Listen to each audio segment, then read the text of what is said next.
So very good morning, Chuck, to Hawaii again. And good evening, Bettina, to Austria. Thanks for being with us in this Easter week. So this is actually about happy Easter celebration. We are heading towards Easter Sunday. And as I said right now already, the Easter week actually is about resurrection, about rising towards life. And what I felt right now is that this time people are really going downwards, like Jesus did, going into the cave, something like that. It feels right now. There's lots of accidents, lots of sickness, and really strong illness, loss in success, and stuff like that happening this week. And I thought actually maybe this is about guilt as well, and crucifixion, which is all about in the Easter week. And why do we need this? Actually, it's about happiness, right? But obviously, we're just feeling guilty and want to crucify ourselves. This is what I found in the subconscious, that every negative thing, every so-called bad thing that happens to us is happening to us, and we hide all this. That's why we have a subconscious mind, which is much bigger than our conscious.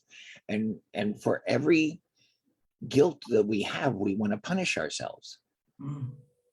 And so it's like, whenever, think of all the times you were victimized in your life. Okay, that was a form of self-attack. That was a form of self-punishment. That was a form where you've turned guilt into an aspect of sin. Now, what's the difference between sin and guilt? They're both extremely destructive beliefs, and that's all they are. Because you can imagine, after 53 years of healing work, all of the terrible things I've heard people confess. And as we get down into the very heart of what was going on, it's like all of a sudden the guilt dissolves, because it was not the truth. It was a form of misperception. It's not a misperception that you feel guilt, but it's a misperception that you keep guilt. It's like the old saying that pain is inevitable, but suffering is, a choice. And so we can change that. This rings a lot of bells here. Yeah, we like pain, I guess. We like suffering more than happy. And what I found over the years is that people crucify themselves. That just shattered dreams. And so here's a major thing. It's like, we're going to get something in the world, and that's when we get in trouble. That's what a Course in Miracles calls an idol, a false god, because everything is inside you. Heaven is inside you. God is inside you. Christ is inside you. Buddha is inside you. As they reach oneness, they add their mind to our mind. So we're all in the Christ, but we don't pay attention. We still want to go get these things in the world, and they lead to grave disappointments, some emphasis on the grave. So it's like we just get so disillusioned. Recently, yesterday, I was asking some of my clients in Japan, how many times that they were disappointed and disillusioned and had given up on life. And there were so many times in relationships, in their family, in their work, that they'd given up on life because they suffered a shattered dream. Now, if you look back on your life, all of these places where you suffered, were victimized, were places where there were shattered dreams. You were trying to get something. There was an idol involved. So we give up. We've given up on our heart. We've given up on our mind. We've given up on sex. We've given up on our bodies. We've given up on heaven. We've given up on life. We have all these disillusionments, but none of them are really true. I mean, you can win yourself back. And that's what resurrection is. Resurrection is winning yourself back. And so I, as best I can, I try to tune into what's the energies that are unfolding. And that's what I write about in my newsletter every month. These are the themes that seem prevalent. And these are some of the ways that you could move through that. So we have a Holy Thursday coming up here. And basically that means this is a kind of a declaration of unity, of intimacy, of union.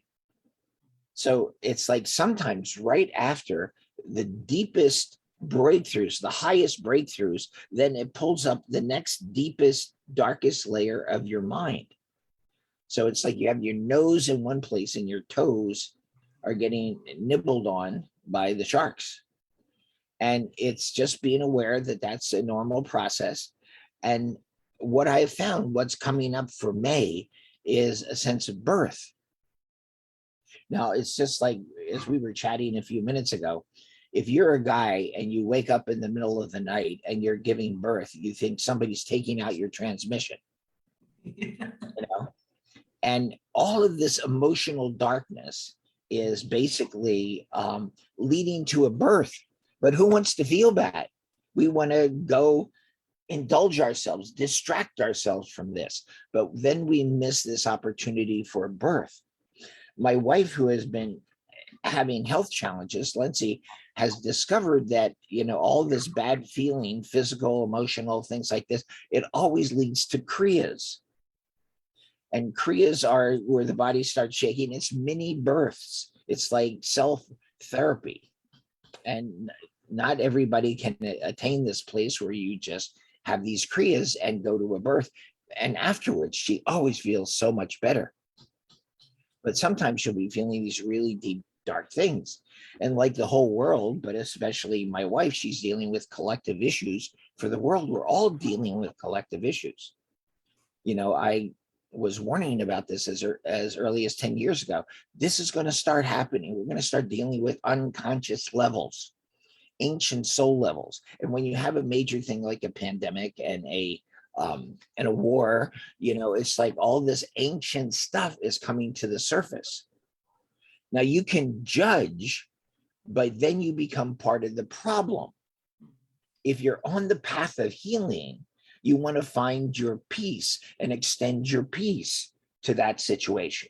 You want to find the soul gift that you could give to that situation, which is your love or your healing energy or your blessing, because all of those people are in pain. You know, the thing that I found and that blew my mind back in the 70s and 80s was, as I worked with victims, and my whole life has been to free victims. It's like to get them out of the most dire pain that they're suffering in the physical traumas and emotional traumas.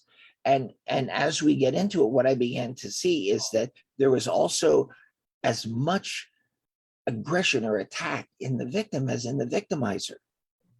Now, this doesn't mean that you go in and go, you know, who are you attacking? No, you go in and you give compassion, you give comfort. And then later, you know, as they're willing to get to deeper and deeper layers of healing, you could understand that. Because there's, you know, it's terrible what's happening today. It's just, you know, it's heartbreaking. But it's like, you don't have to be helpless. And as soon as you judge, it locks you into your perception. You fuse with what's going on and you become helpless. But if you can stand back and you get out of the way of the miracle, and the miracle brings resurrection. You know, it's like when we fought with our mothers or our fathers or our sisters or our brothers or our first boyfriends or girlfriends. It's like those fights, until you completely heal it, are affecting your relationship today. When you have a trauma, from then on, it colors how you see the world. It makes you more frightened. And the thing that most people don't know is when you've been victimized, you feel guilty. You feel bad. That's guilt. So there was guilt leading up to the event. And now it's compounded with more guilt. But as you heal it, there are big gifts that hide behind your pain, your grievances, your guilt. There are big gifts, and that frees people around you. That can help people. That can save them from themselves. But you can only stop the knife that they're plunging toward themselves when you've dropped the knife in your own hand, when you no longer want to punish yourself or punish someone else. And every time we have a heartbreak, we lock in more hate and self-hate. And it leads up to our experience of the world, and our perception, what we're going through, that's coming from our mind. That was another mind-blowing thing that I found. Like, it was in our mind before it happened in the world. We're the dreamer of the dream. We've dreamed our family. We've dreamed our partners. We've dreamed our ex-partners. Bastards. Whatever it is, it's like we're dreaming it. And how to have these thoughts are horrible. We don't want to have them, so we throw them out in the world. But then we have to deal with them out there. And they keep coming back toward us, going, "Mama, let me in." As early as the 70s, I was dealing with demonic possession, in some of the clients that I ran into. And what I eventually discovered was that this was an ancient part of our mind. Before we had bodies, there's an evolution going on. And the more resurrection we have, the more evolution we have, the more miracles we have, the more things get better, the more love and forgiveness there is, things unify. And as things unify, there's more abundance. And as there's more abundance, things unify. Abundance and unification is a spiral upwards. And we have a lot of vicious circles, a lot of devil circles that go downward. So it's like breaking those cycles so that we don't pass this on to our children. When I had first heard that my wife was pregnant with our son, and I've been committed to healing, long even before I met Lindsay. But all of a sudden, I realized that I still had more pain inside me. And I really made a whole other commitment to heal myself so that I don't, pass on to my children what's been passed on to me ancestrally and all the mistakes I made. Because if you suffered, it shows you're making a mistake. And you can change that. You have the power not to have your pain turn into suffering. Yes, there will be things come out of your subconscious from the history of, your life on this earth. But actually, you've had many lives on this earth, or at least we have the metaphor of past lifetimes, that when you go in deep into people's mind, these stories come out just like a dream. But it's our dream. And you can heal a past lifetime just like you heal dreams. In the 70s, where I worked with the US Navy doing drug rehab, it's like I was known as the dream guy, and it was because I had studied these different forms of healing dreams. But the most basic forms of a dream is that it's a wish fulfillment. And you think, oh my God, and this is a waking dream. So I wish that on myself. Well, yeah, if you can get down to that place in your mind and you can say, oopsie, my bad. I made that mistake. Yeah, I was angry. I was attacking. And I was making them look really bad and really guilty because they attacked me, and I'm bleeding all over their doorstep. I'm sure we've never done that in a relationship. Somebody, we wanted to use emotional blackmail to try to get them back.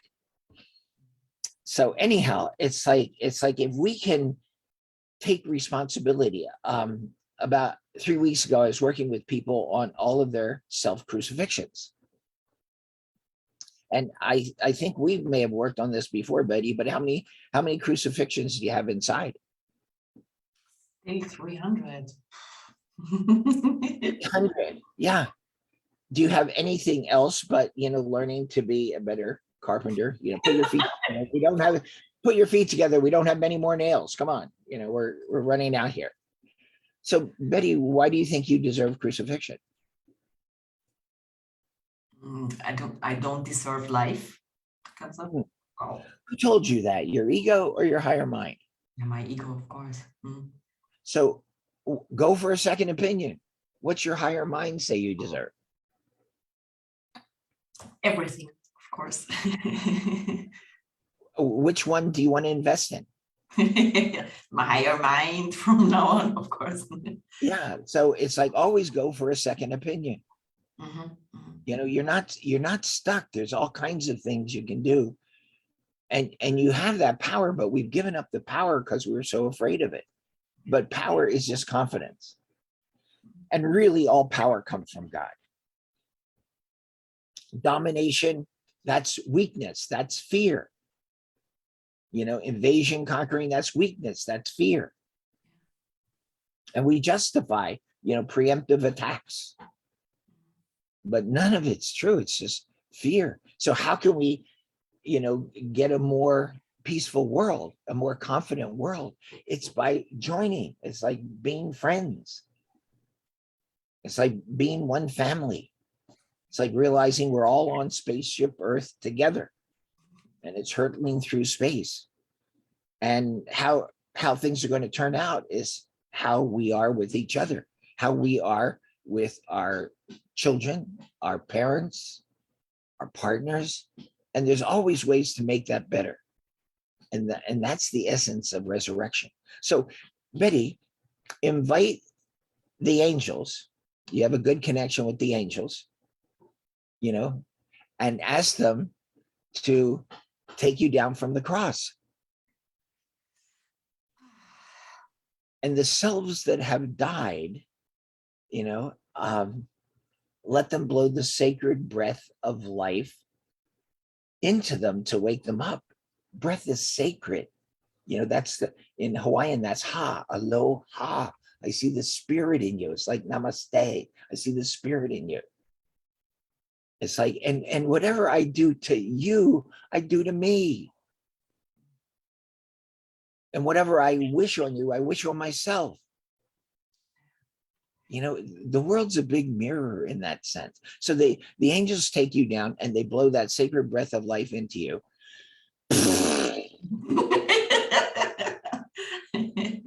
And as you wake up, and those that are still just in excruciating pain, they put their wings around you with love and divine love, helping you remember who you are and that you deserve every good thing and you're God's child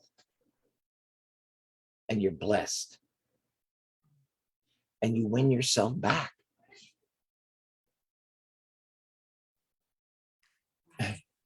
Yeah. Betty, in the course of your life, I know you've done a lot of healing, but in the course of your life, how many selves have died inside you? 300 comes up now. Yeah.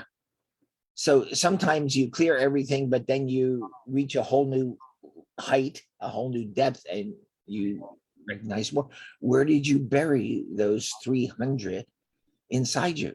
My heart. So invite the angels back and to blow the sacred breath of life into you. These were grave disappointments. These were shattered dreams. And we threw ourselves away. It's not, this happened to me, I lost myself. Actually, if you go a little bit deeper, you find this happened to me and I used it as my excuse not to show up, not to go for my purpose, not to be so gifted and shining, because I was afraid of envy. But this is a major leadership lesson. What do you do with all the envy around you? Well, you give them permission. You empower them to have the same thing you have, because it's no big deal that you have it, but you can empower them. And as the angels love these parts of you, and how old is the youngest that you died? 1. Yeah. She's a baby. You know, anything you think she deserved death for, she didn't deserve it. It was a mistake. And that's what I found. Our dark emotions are mistakes, and we're healing the ancient mistakes. And when a big onslaught of bad feeling comes up, it's like a birth. And so you can call for help. You can call for your angels to be with you in this birth process, but you're the one that does the birth. And it means going into the bad feeling, you know, holding on to heaven's hand, going into the bad feeling. And at a certain point, you pop out, and there's a birth. And then there's a new beginning. There's a renaissance.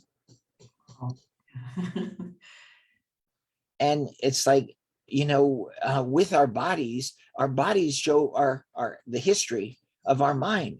So all the stuff, all the toxicity that we haven't dealt with, that we've come to heal. We've come to be the unicorn that could put our horn into the well and purify the waters. That's the purity. It always goes toward a virgin. And actually, you know, whatever we think our body has done or the mistakes our mind has made, it's like you can't change the fact that God created you pure. You can't change that. Whatever God's will is, you can't change it. But we think we can, and we have a whole history. We have millenniums of history to think, oh yeah, I changed that. Look how separate I am. Look how much I've suffered. So you go and you look at what are the payoffs for that kind of stuff, for that pain. Well, we get to be special. We get attention. And of course, you want attention for how great you are. But where you can't get that, you go for any kind of attention. See, as I studied these idols, and there's idols of fame, and there's idols of sex and money and relationships, romantic love, and things like this. Typically for a woman, as much as you have a fantasy, an idol of romantic love, your partner will have a fantasy or an idol of romantic sex. And it's how to get those two together and realize we actually both want the same feeling. We want the same thing, but it looks exactly opposite. You know, like men and women, like good luck with that. The final dissolution of the universe into heaven will be the integration of yin and yang. Right now, they're the polarities, there's the batteries, they're the poles of the batteries that's creating all this stuff. So yesterday, somebody was working and they said, yeah, we want to get through all the differences in races and nationalities and belief systems. And I said, oh yeah, you mean like the war between men and women? And the husband went, oh yeah, that's the really big one. But there's all kinds of ways. And it's just like your partner is your gateway. Your partner is your birth. Anyone can be your partner in that.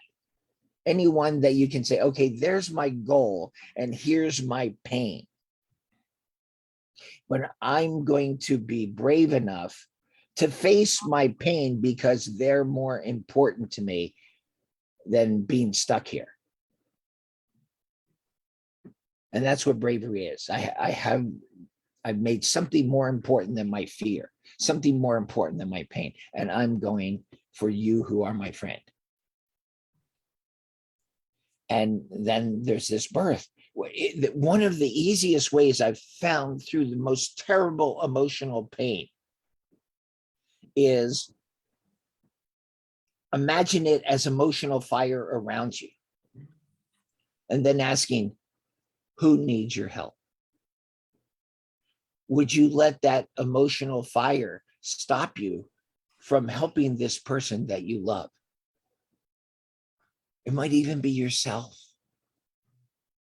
But you could step through that emotional pain. And that's a level of the mind that creates a renaissance, a birth, new creativity, more in your art, more in your mind expands.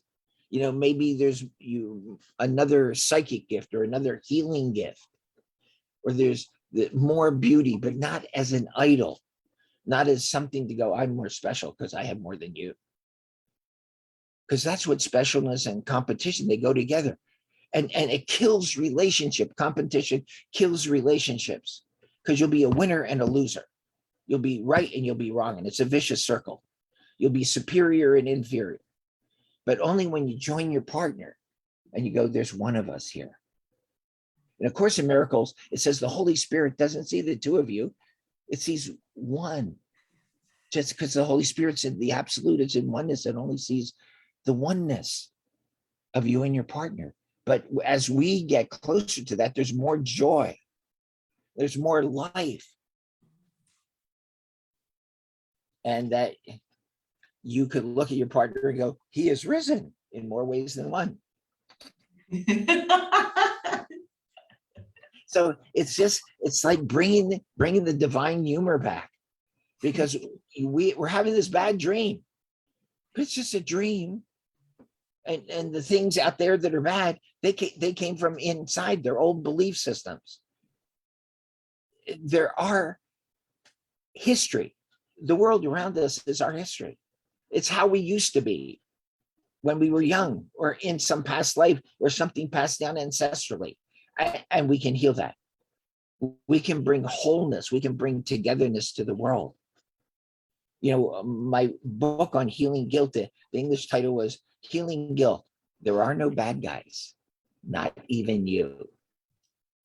Because all the bad guys out there are your shadows, are your ancient belief systems.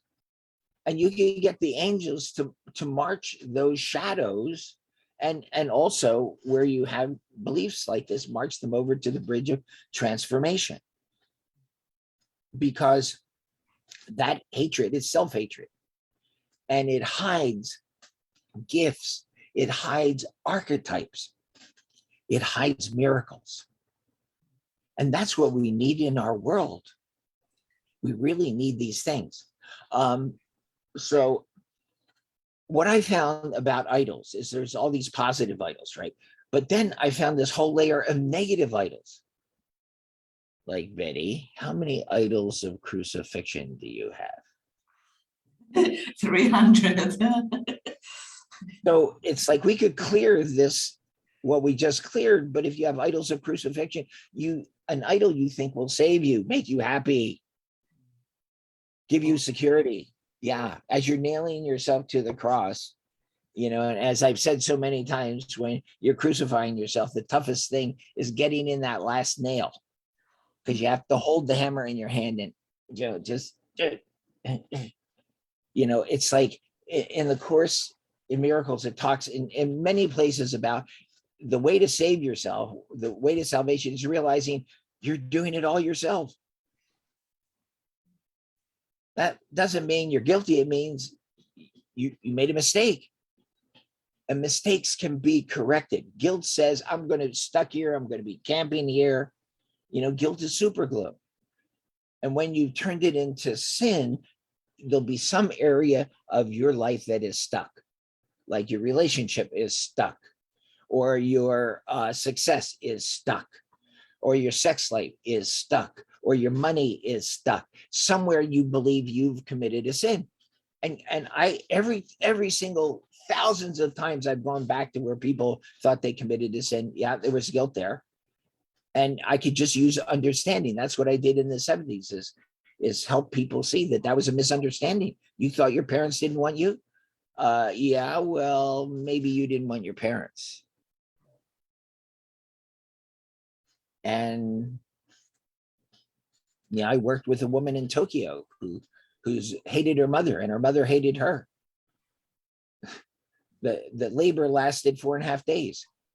They were in a fight before she was born, because her mother, when she was 3 months old, was trying to abort her. And it jumped out of chairs and stuck darning needles up her vagina and drank lye to try to abort her. And so I hate my mother. She didn't want me. And we went back there, and she was in a war zone. She was in a war zone in Europe in World War II. And her husband, her father had just been killed. And her mother goes, and they're right in the war zone. And she goes, well, what am I going to do with this baby? We'll both die. And so she was like trying to survive. And as she began to understand the history around it, it's like she began to understand and have more compassion. But when it got down to it, it's like, and I made her this promise. I said, okay, I bet in 10 minutes I could get you over this. And she goes, no, you can't. Well, so I was asking all these questions to loosen up the thing. And I said, let's pretend that you were in a football game. And I said, what's your score? What's your mother's score? She went, I have 100. My mother has 1. With that happy face. And that was the beginning of the shift. She said, we used to have fights so much that in our little village in Italy, it's like we would be screaming so loud that the village priest from all the way across the other end of the village would come running through the village to stop the fight. She said, never once did my mother say she loved me. Never once. My mother's never called me, and so we were working through this. And when she got that it was 100 to 1, she started laughing. And I said, was it that your mother, I said, let's imagine your mother was rich and she was confident and she was resourceful and she was in this happy, beautiful, peaceful place. I said, how does she feel about the baby now? She goes, oh, she wants the baby. I said, so were you judging her about her terror? Were you judging her about her guilt? I said, was it that she didn't want you, or she was feeling all these terrible different things? She said she was feeling all those terrible different things. I said, so was it that you who didn't want your mother? She goes, it was me. Oopsie.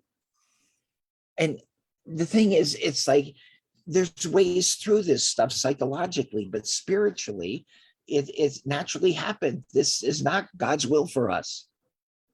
God doesn't want us to sacrifice. That's a psychological mistake. So we have lots of theology that extols the wisdom of sacrifice. But psychologically, if it doesn't pass a psychological test, it's not going to pass a spiritual test. It might fit into some theology. And listen, I studied to be a priest for 7.5 years. And then I just realized, I got the message, this is not your path. Your path is to get married. Well, I had enough fear. It took me another 16.5 years to get ready for that, mind you.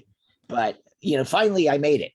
And now I've been married for 37 years. And my wife hasn't killed me in my sleep. So I think that says something, It's like, and we still have a juicy relationship. It's all about having a zoftig life, a juicy life, and you can, and resurrection means to win yourself back, because all the parts of you lost, if you see it, you actually threw it away, and you can welcome them back. You've gone through a lot of foreign and domestic wars, Betty. You've had relationships. How much did you throw your brustas away? Again, 300%. Actually. So these are the symbol of, first of all, of your courage to be a woman, but of your promise that I'm going to come in and redeem men. And what I have found is that women who hate men, actually, their past lifetimes, just before this lifetime, they're hating themselves. And what they did as a man. I just freed somebody of this yesterday. And you've come to redeem men, which means you're bringing resurrection to them. You're bringing them back to life. So could you, with Mother Mary's help, bring back, all the compassion, the nurturing, and the fun of your bristles. Yes. In England, they call them bristles, among other things. There's lots of names for everything. I grew up in Bristol, Pennsylvania. I didn't realize what a gift that was until later.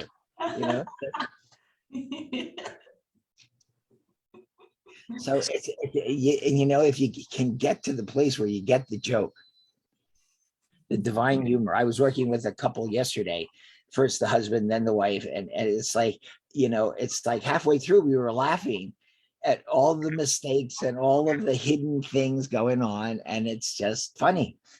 And if you can get to that point, because otherwise it's your ego that's angry because its specialness was mistreated. That's this key thing that runs through pain. It's all about specialness. It's all about, hey, pay attention.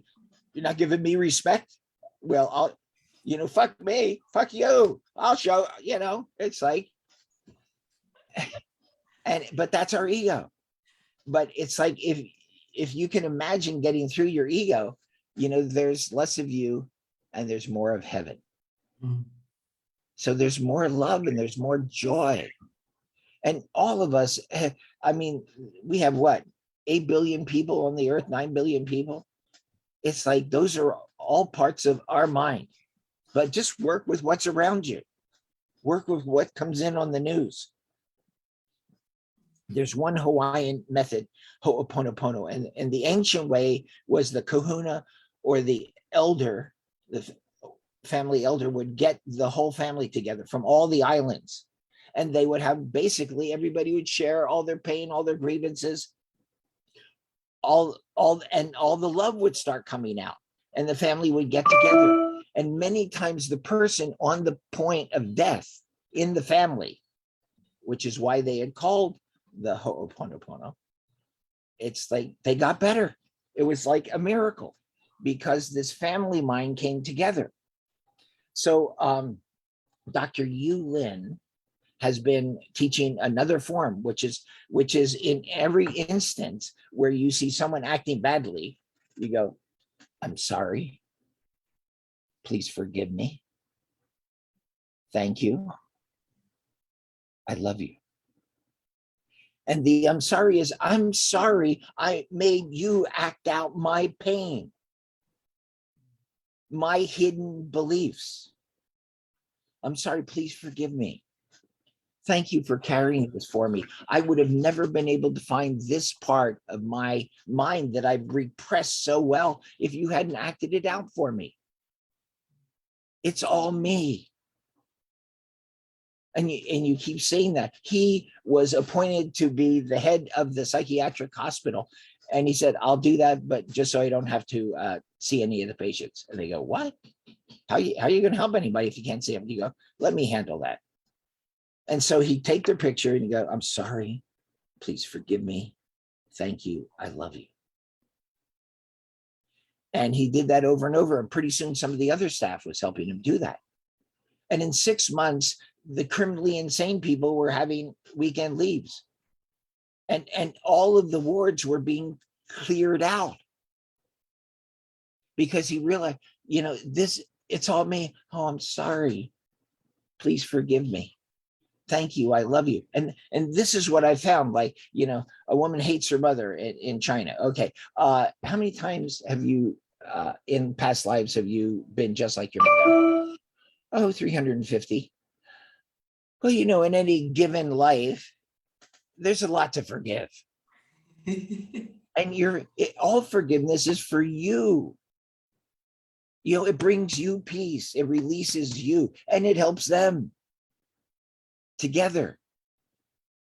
So, and it's a giving forth instead of a withdrawal.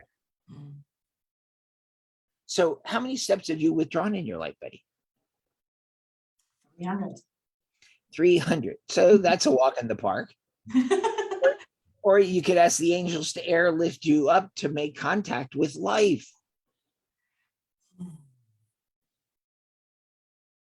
How many doors did you close on yourself? Again, 300. Always coming up 300.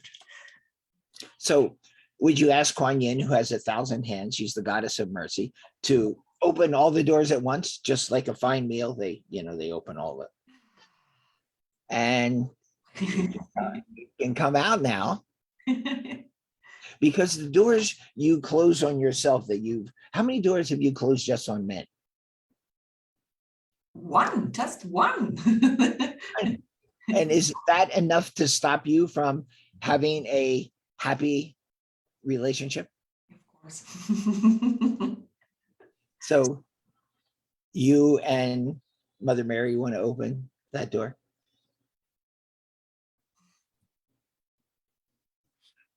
Wow. How's that feel? Yeah. And yeah, any closed door was one we slammed. And we're not conscious of it. When I was a young doctor and very buff in San Diego, the home of thousands of beautiful women, it seemed when I shut the door at the end of my last relationship, which I hadn't realized, it seemed like all the attractive women had moved out of San Diego. That's impossible. But then I was in a workshop, and about 4 months later, and I realized I was the one who shut the door on relationships. So I threw open that door and met someone 20 minutes later, and someone 2 days later, and someone, as a young single man, I proceeded to make up for lost time, but it's realizing, yeah, I'm responsible. I can change it. No, you're not bad. You're not guilty. You just made a mistake. And we hide so much from ourselves. It's so entirely much. We think we know what's going on. That's like 4 to 10% of what's going on.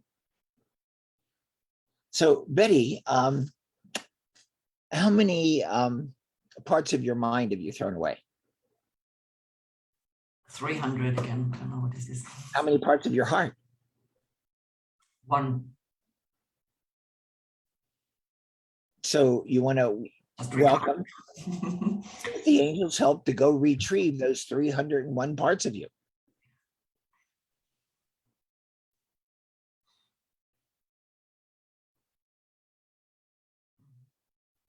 How many times have you thrown your breasts away? 1 comes up again. So that's a loss of feeling. Mm-hmm. That's a loss of your promise to nurture and to love and to, save the world. If you listen to the song by Nina Cherry called Woman, she goes, my blood runs through every man and every child. There's no man that I can't love. There's no child I can't love. So you want to welcome back the girls? It's Easter. Come alive. Be my Easter eggs. Yes.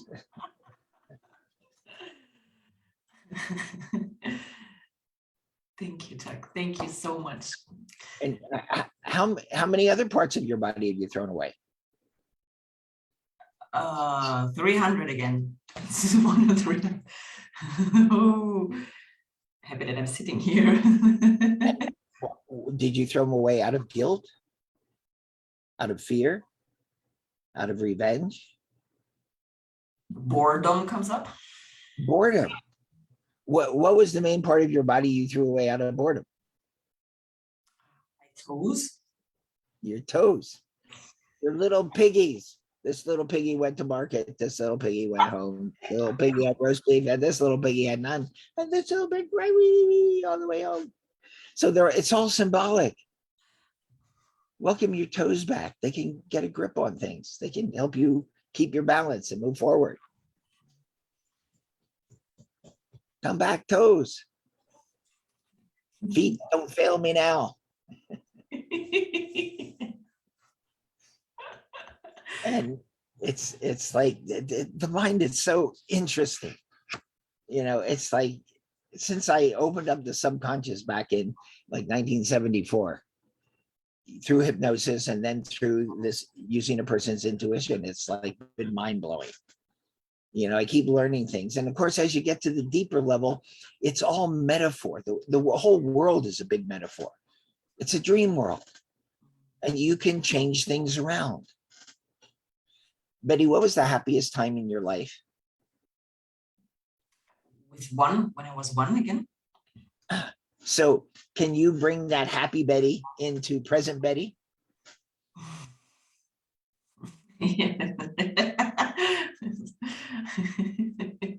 How's that feel? Amazing. When was the time you felt most confident and happy in relationships? 3. Mm-hmm. So obviously that was with your family. Can you call that 3-year-old back to present Betty and bring her home? Very stable. Think of a time where sex was not just, you know, changing the oil or getting a lube job. When was that? Sex is love. When was that time in your life? 18. So can you call 18-year-old Betty? Because you could use her now.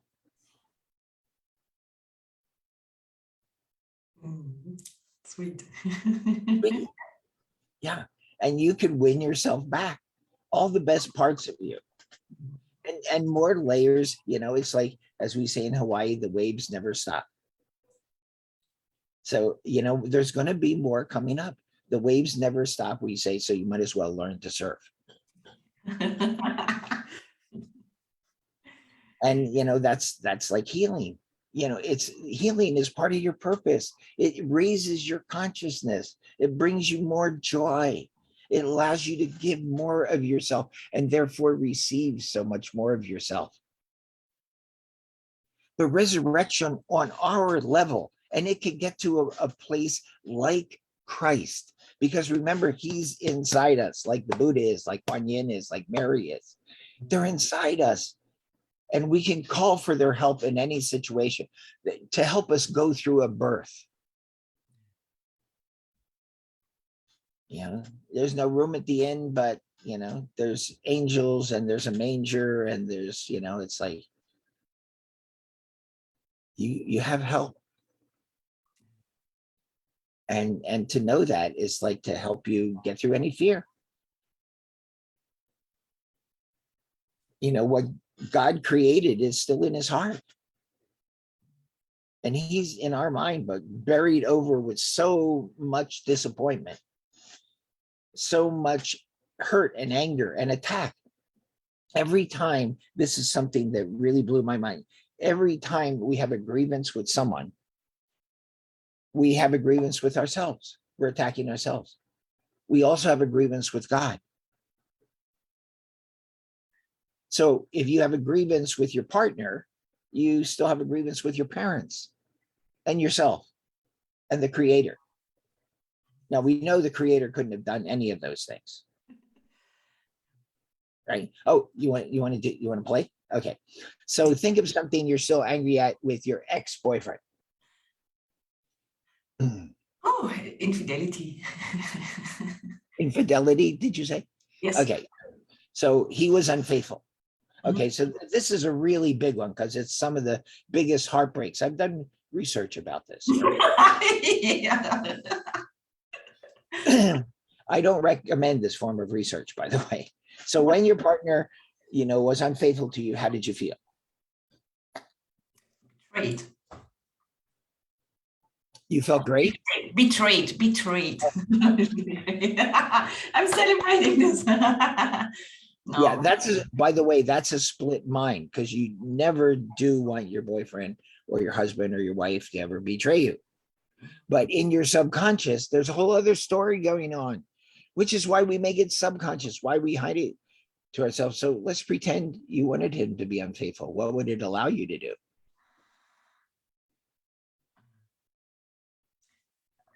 To separate. Right. A lot of times when a partner is unfaithful, you're at a crossroads. Are you going to continue or are you going to separate? You're going to kick the bum out Certainly, you're not going to give him any more visiting rights. But it's like different people play that in different ways, but it's the worst pain. But let's pretend, just to humor your old Uncle Chuck, that you were unfaithful to him in some manner, in some way. How much faith had you lost in him? All of it, 100. So was that being unfaithful? So you were just looking for an excuse to get out of here. But can you forgive him for your, could you forgive yourself for your lack of fidelity? Yeah. And what were you blaming God for? Not giving me the right boyfriends. Yeah, you never had bad faith and bad choices of boyfriends, did you? Never. Yeah. Never. And your bad choices in boyfriends, who are you getting revenge on? My dad. And, sorry, Pop. So it's this whole thing. And Yeah. you weren't getting revenge on God by choosing bad boyfriends and suffering, were you? Oopsie. Rebel. So you blame God for giving you bad boyfriends. Now, if God had given you bad boyfriends, it would be an ungodlike thing. And so the ground of being would disappear because it was impossible. The whole universe would unravel and you'd be gone and we'd all be gone and the universe would be gone. But are you still here? So I guess God's still being.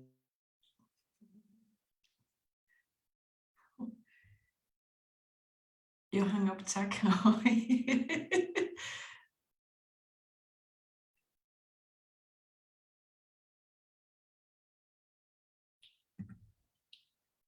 Okay, now you have been hung up, Chuck. Yes, and you too. This wasn't a touchy spot, was it? Blocking. Sorry. Can you see that you've been blaming God for what you did? Yeah, totally. Yeah. And of course, in Miracles, it says, if you want to help millions of people, forgive God.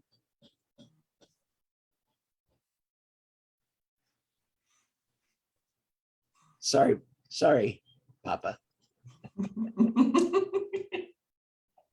And then all of a sudden, it's like he's not the enemy. Yeah, I can feel that.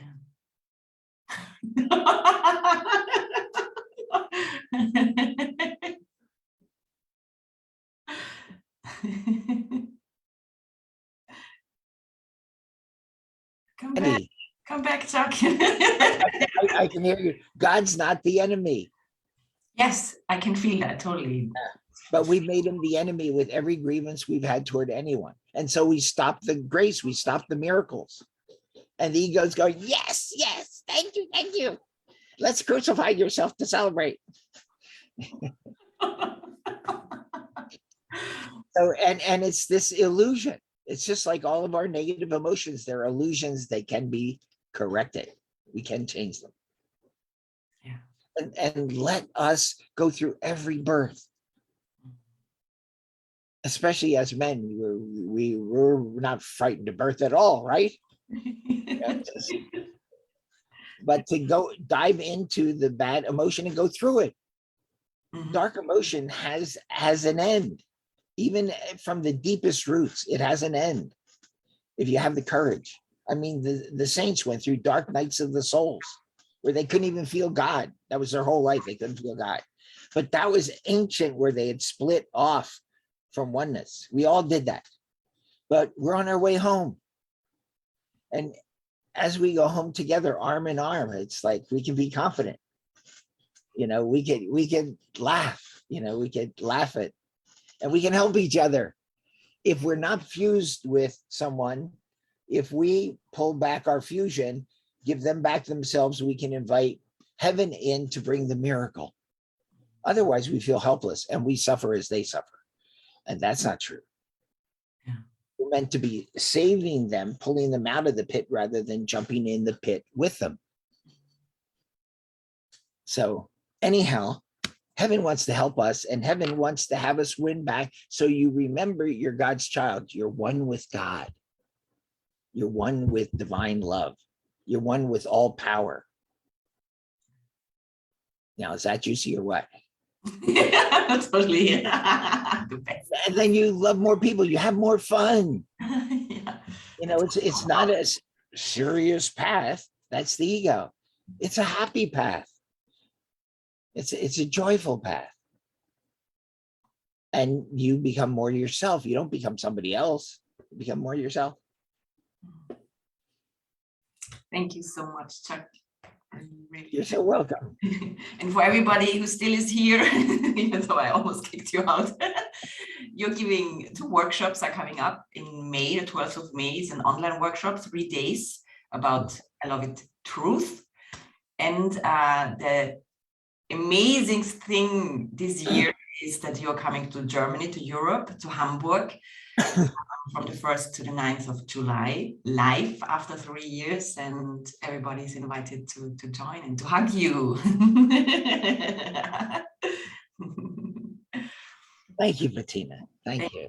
Thank you. Have a happy Easter. Kisses to Lancy and your family as well. I will pass it on. Thank you so much. Thank Happy you. Easter. You know. Yay. Thank you, Chuck. Ciao, ciao.